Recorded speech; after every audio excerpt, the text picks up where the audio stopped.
Come now to our final lecture in this series on the solas of the Protestant Reformation. We're looking now at the overarching sola, Soli Deo Gloria, to God alone is the glory, and we've seen initially what that means, and I mentioned in our last session that the two concerns that occupied the minds of the Reformers with respect to the glory of God were, in the first instance, that we give the proper glory to God for our salvation, and then in the second instance, that we understand what it means to give glory to God in our worship. Now, it's been said by church historians that, of course, the overarching passion that Luther had that provoked the Reformation in the first place was sola fide, the doctrine of justification. And that's what provoked the firestorm initially. But when the Reformation moved out of Germany into England, into Scotland, and into Switzerland, the great Swiss reformer, John Calvin, who was really responsible for formulating the doctrines that defined historic Reformed theology. Calvin was, of course, indebted to Luther. He was Luther's junior, and Calvin had this enormous admiration for Luther. And usually Calvin's described as the father of predestination and so on, but ironically, there was nothing in Calvin that wasn't first in Luther, nothing in Luther that wasn't first in Augustine on that doctrine. In fact, Luther wrote more about predestination than Calvin did. But Calvin certainly embraced the central importance of the doctrine of justification by faith alone. And so he joined Luther in that. But it was not the defining passion of Calvin. Calvin's role in the Reformation was centrally concerned with worship. And it's to worship that Calvin was concerned about applying this principle of Soli Deo Gloria. Later on, we remember the work in Germany of Johann Sebastian Bach, who was such a genius at musical composition. And at the bottom of all of his compositions that he wrote, he marked these initials at the bottom of the page, which stood for, of course, Soli Deo Gloria.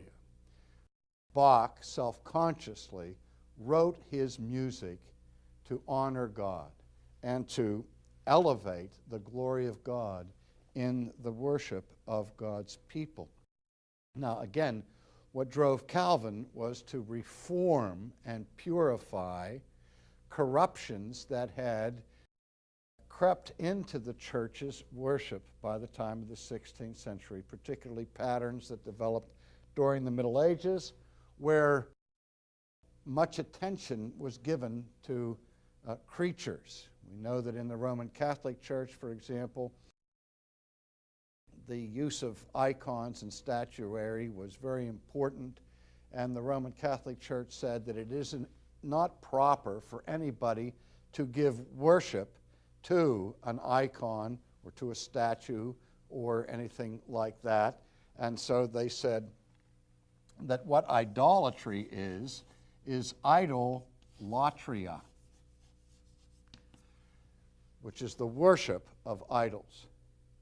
And Rome said, we are not encouraging people to worship these statues or these idols, even though people kneel before them, light candles to them, pray to them, and all the rest. He said, what we're encouraging is idoladulia. That is, we give service to these items that we find in the church. And of course, to Mary is also not to receive latria or worship, but she is to receive hyperdulia, extreme service to honor her as Theotokos, the Mother of God. Now, Calvin said that this distinction between idolatria and idoladulia was a distinction without a difference. And he wanted to get rid of idols in any form, that we ought not to serve them or to worship them, because to serve them in fact, is to worship them. So he was very much concerned about purifying the church and its worship from the intrusion of idolatry. Calvin's also famous for saying that the fundamental sin of fallen humanity is the sin of idolatry. And he said, we are by nature idol factories. In a sense, we mass produce them. And the oldest and again most primordial sin of fallen humanity is moving towards idolatry. And let's take a look at Paul's teaching in Romans 1, where he indicates this as the case. In the first chapter of Romans, Paul, in setting up the introduction for our understanding of the gospel, talks about God's revelation of his wrath against the whole world. And the reason why God's wrath is revealed against the whole world is because the whole world is guilty of unrighteousness and ungodliness. And the particular type of unrighteousness and ungodliness that the apostle identifies is that mankind takes this knowledge that God reveals to all of us and stifles it or hinders it or suppresses it or represses it and refuses to acknowledge God or to honor God as God. Just yesterday I was doing a talk show interview from Chicago by phone, and people were calling in questions, and I got the oldest question of all: what happens to the innocent native in Africa who's never heard of Christ? Is God going to punish people for rejecting Christ of whom they've never heard? And I said, of course God's not going to punish anybody for not responding to someone of whom they've never heard. But I said, before you draw a sigh of relief, realize that Christ comes into a world that is already universally under the indictment of God, and that every human being on this planet is exposed to the wrath of God, not for rejecting Jesus of whom they've never heard, but for rejecting the Father who has manifested himself plainly to all men. This is what the apostle says.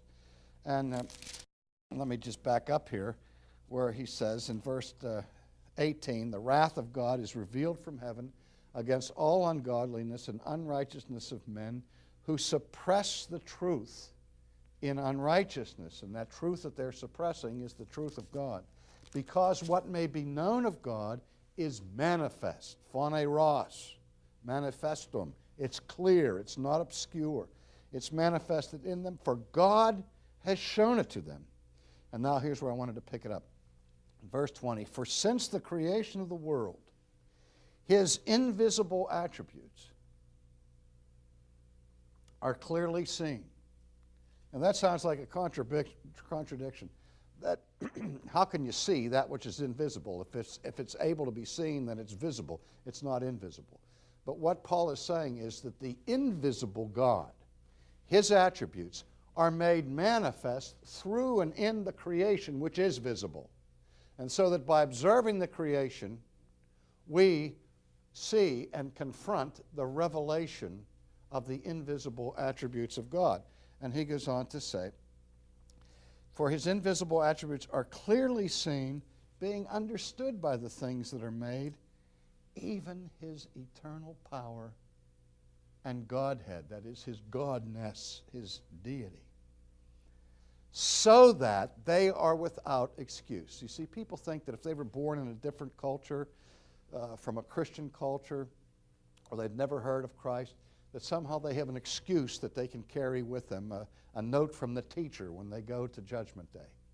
But it won't work, because there is no excuse for rejecting the Father, because you can't plead ignorance, because the Father has manifested himself clearly, and that knowledge, of course, has penetrated into our heads, and it is effective, so that they are without excuse. Why? Now listen carefully to this.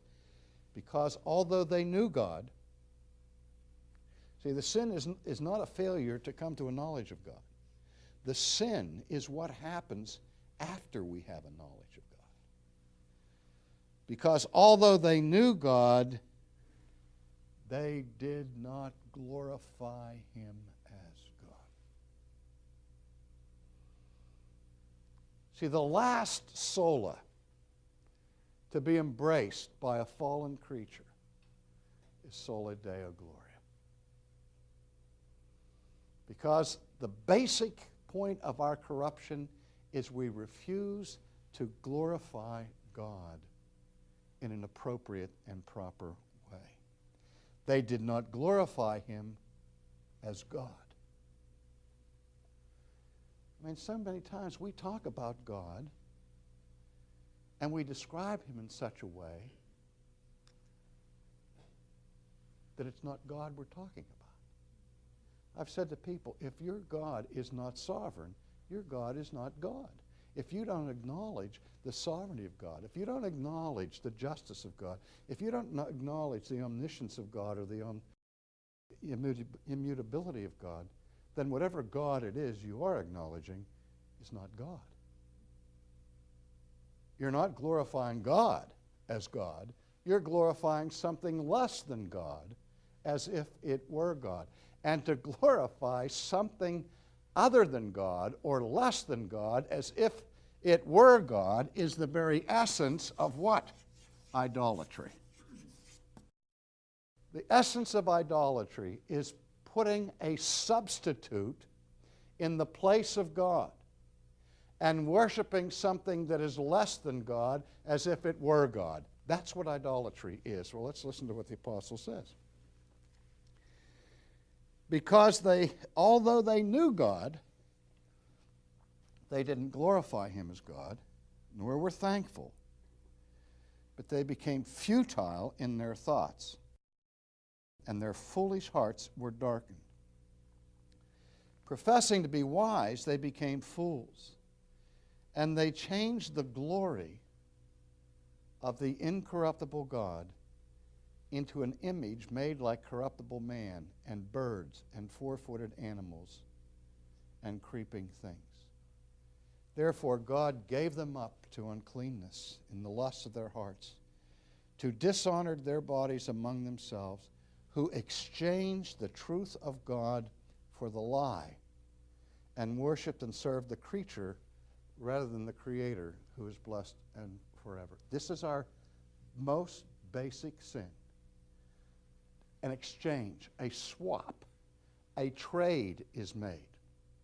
God reveals His truth about Himself. We trade in the truth and walk out with the lie. We exchange the glory of God for the glory of the creature. And that can be done in a crass way of worshiping a bee tree or a totem pole or something that we craft from our own hands, a statue or an icon, something like that. That's the crass form of idolatry. The more sophisticated creation of idols is when we do it intellectually. When we reconstruct our doctrine of God in such a way as we strip Him of those attributes with which we are uncomfortable. We reconstruct a God who is not holy, a God who is not wrathful, a God who is not just, a God who is not sovereign. And then say, well, our God is a God of love and He has no place for justice or judgment or any of those things, but He just simply is pure love and mercy and grace. That is, we take the attributes of God we like and reject the attributes of God we don't like. And when we do that, we are as guilty of idolatry as a person who's worshiping a totem pole. Now, one of the great pernicious lies about the character of God is the one you hear every day in the American culture. We all worship the same God. Doesn't matter what we call Him, whether we call Him Allah or Yahweh or Tao or Buddha. We all worship the same thing. No, we don't. No, we don't. And the scary part is that religion underscores man's guilt before God, because what is the impetus for the creation of alternate religion to the religion that God reveals in nature is idolatry. And religion, at its heart, is man-made and idolatrous, and that even happens in the Christian community. We can be religious and be idolaters at the same time if we are withholding the glory that belongs to God and to God alone. And see, Calvin understood this text in Romans. He understood how basic it was and how deeply rooted in our souls the penchant for idolatry is, and how easily we are turned aside from true worship to idolatrous worship. You think in the Old Testament, at the very time that God is meeting with his servant Moses on Mount Sinai, Israel experiences its most popular worship service in its history. The best attended worship service ever, where everybody became vigorously involved in the worship. And the music was so exciting that when they were up on the mountain, they thought that a war had broken out and that they were hearing the cries of battle. But when they looked, and here it was, the people singing praise songs as they danced around a golden calf. They were religious. They were engaged. They were singing praises. They were enjoying themselves. And every minute were exposing themselves to the wrath of God, because they were not worshiping God as God had commanded them to worship him. That's what scares the liver out of me with what we call so-called experimental worship. I'm not convinced that all that there is to do properly in worship has been done in the past, and there's nothing we can learn as contemporary people about worship. I believe there is.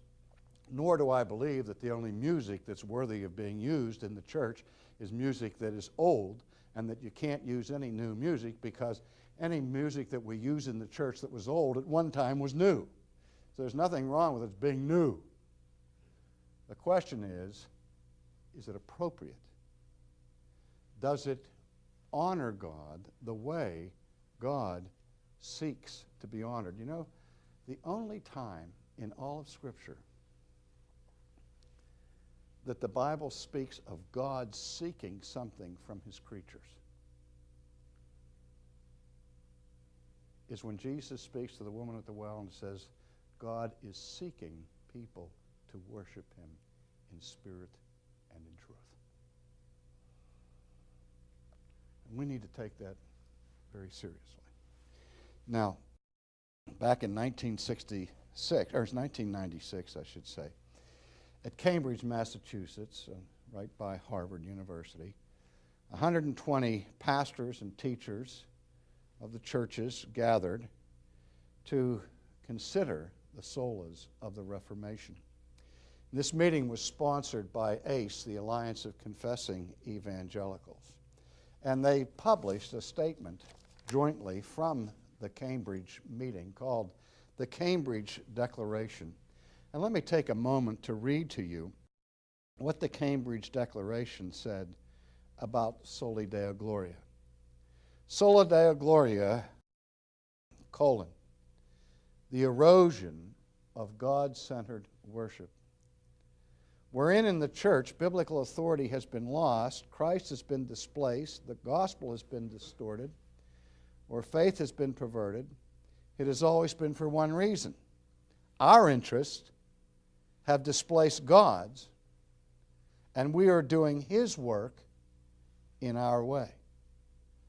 The loss of God's centrality in the life of today's church is common and lamentable. It is this loss that allows us to transform worship into entertainment, gospel preaching into marketing, believing into technique or methodology, being good into feeling good about ourselves, and faithfulness into being successful. As a result, God, Christ, and the Bible have come to mean too little to us and to rest too inconsequentially upon us. God does not exist to satisfy human ambitions or cravings or the appetite for consumption or our own private spiritual interests. We must focus on God in our worship rather than the satisfaction of our personal needs. How many times do you hear people say, well, I don't like to go to that church because I don't get anything out of it?